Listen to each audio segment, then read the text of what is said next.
ñun nous sommes des légalistes dañu tàmm rek di tënku ci li nga xam ne moom la yoon wax yoon nee na waaja teg nañ ko loxo pour les incriminations de détournement de mineurs, des incriminations de pédophilie qui sont condamnées par le code pénal sénégalais. Du waxi Jamra du waxi presse en ligne bi tribunal moo ko wax parce que procureur moo jël dossier bi jébbal ko le juge du 8e cabinet kooku daal di ko placé sous mandat de dépôt ñu defere ko alors kon ñu ngi masalu njaboot gi mais c'est l'occasion pour tontu ci li nga wax la indi wax ja parce que xale bi mu ngi émerger fan si ci seen petit gàlle nee nañ wax ne fa la feeñee fa la jógee nag daal di am li mu am yëpp ba feeñ ba waa ji sous prétexte que daf koy encadrer daal di ko def accorder toutes les faveurs que vous connaissez waaye waaja tam def na preuve de légèreté na ngay gis xale bu mineur sous prétexte que da nga koy indi Dakar mu jegee son centre de formation ak yooyu maa ngi neewoon sax xanaa daf koy yóbbu ci benn kër sëram wala benn kër tantam ñu encadré ko dans une cellule familiale waaye defoo loolu nga isolé ko utal ko appartement c'est suspect voilà loolu rek parents yi waroon nañ ne ah lii day xaaral ñu teylu waaye parents itam ils ont fait preuve de naïveté ba wax nañu ne d'après le procès verbal d'audition chaque fois bu waa ji seetloo ne xale bi fa mu ne mu ngi fay bëgg a miin wala nit ñaa ngi commencé di seetlu mu toxal ko yóbbuwaat ko feneen il paraît que def na ko 6 fois kon nag la volonté de détourner une jeune fille mineure elle est manifeste alors de sorte que ñun ñu ngi ciy profiter Youssou Ndour mon ami Youssou Ndour ak sa sœur bu baax bi Ibadou bi Ngoné Ndour dama leen ne nañu bàyyi xel baat bu am solo bi suñu maam ñun ñëpp wax di Kocc Barma Kocc xam nga lu mu wax dafa ne ku ñëpp tufli foog nga tooy te comme que nag seen petit gàlle yi tuuma yi bari na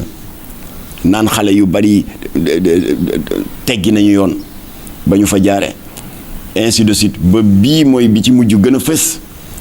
may ñaan Youssou Ndour mu xoolaat seen petit gàlle kenn bañul dans un pays souverain nga xam ne da ngay ittewoo dekkal cosaan ak di dundal sa culture kenn bañul ci wàllu woowu ngay def ay effort pour que suñu patrimoine culturel ñu mën koo fësal ñu mën koo taaral kenn bañu ko mais il faut éviter les dérapages yi nga xam ne dafay jëm vers la débauche et la perversion alors ndax wax naa ko sànq sama njëlbéen wax du Jamra rek ko wax mais ñu bari duut nañu baaraam seen petit gàlle Youssou Ndour maa ngi lay ñaan ndax lu baax rek nga bëgg yow recevoir nga ma sa kër fële ñu waxtaan ci kanamu Mara Dieng waxtaanu lu soxal réew mi xam naa say préoccupation ci sàmm ndono lu rafet li fi mag ñi bàyyi ci wàllu jikkoy rafet ak yooyu xam naa say préoccupation alors il ne faudrait pas que l'histoire donne raison à l'opinion par rapport ak seen petit gàlle ñaa ngi naan day pervertir xale yi ñii naan day lii jéemuma ne lii moo ci am ak lii moo ci amul waaye Kocc Barma nee na ku ñëpp comme que ku ñëpp a tuf li nga tooy neel tekk te nga def taxaw seetlu yàgg ngoone ngeen xool ndax da ngeen koy réformer bu laajee ngeen supprimer ko remplacer ko par autre chose ngeen supprimer ko remplacer ko par autre chose parce que très souvent dinaay wax Simon Faye bu Sen TV defe naa ak beneen journaliste boo xam ne doom la ci Martin Faye bi fi nekkoon que na ngeen inspiré wu ci mag ñooñu ndax ci wàllu tàggat xale yi ngir ñu xam seen cosaan fonk seen bopp fonk seen patrimoine culturel Martin Faye xàll na yoon bu rafet mais malheureusement gisuñu kenn ku ko ci wóolu moom kenn ku ko ci wuutu ndax moom moo fi daan créer le génie en herbe da daan poser question ay xale pour ñu xam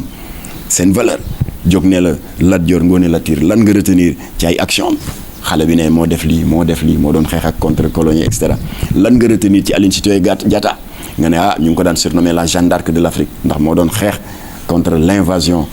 colonialiste particulièrement au niveau de la Casamance loo xam ci le drame de Talatay Nder nga ne ah suñu ay jàmbaar ñu maam yoo xam ne c'était dañu révolté woon contre les esclavagistes maures ñi leen bëggoon jël def leen des esclaves sexuels mu jaral leen sax ñu ñàkk seen bakkan ba xaru et cetera donc xale yi dañuy mujjee am fierté d'appartenir à un peuple qui a une histoire qui a une culture et qui a des héros et des héroïnes qui se sont distingués par le passé par leur volonté de refus de toute forme de domination coloniale. Alors loolu Martin Faye daan def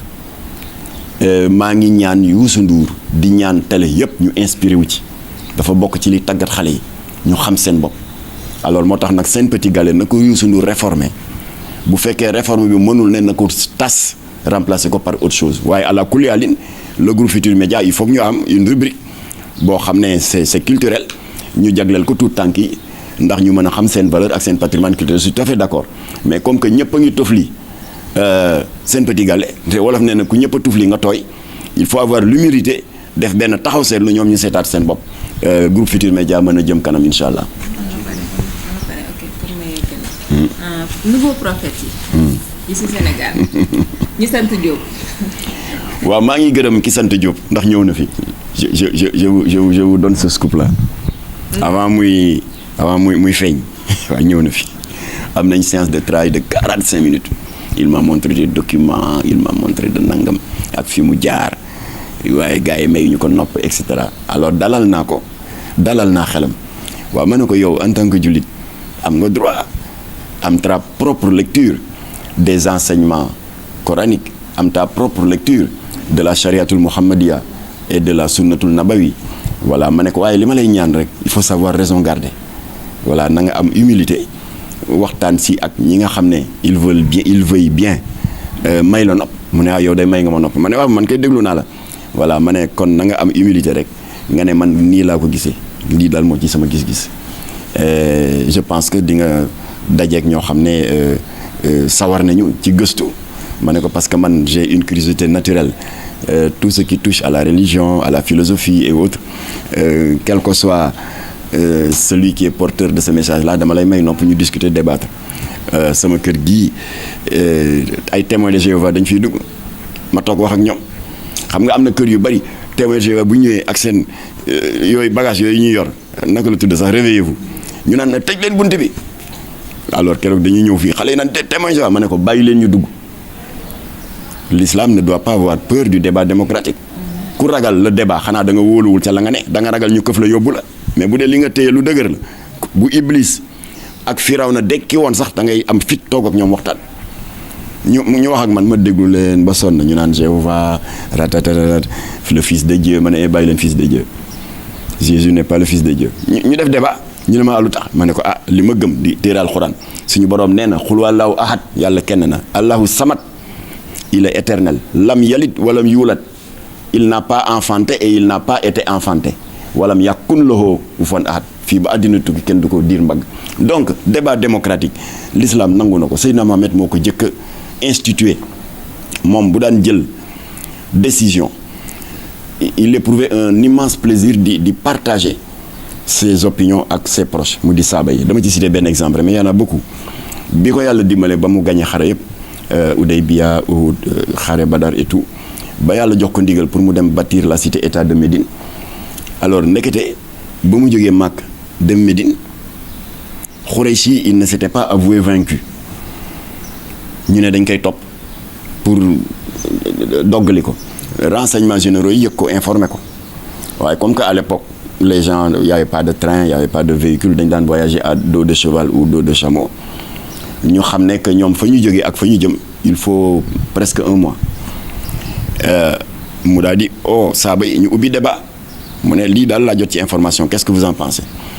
gars yi ne ko comme que yaay kilifa dañ lay jox la priorité nga jëkk wax sa xalaat mu ne man suma xalaat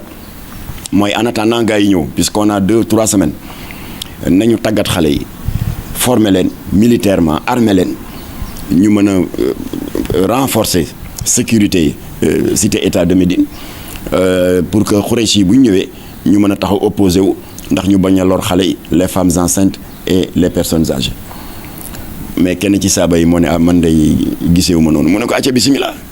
kooku daal di ko ne man daal bu ma sañoon au lieu ñu di leen xaar fii nga xam ne bu ñu ñëwee fii xeex bi dana metti te dana am sax ñu rëcc dugg dans la cité état de Médine di lor njaboot gi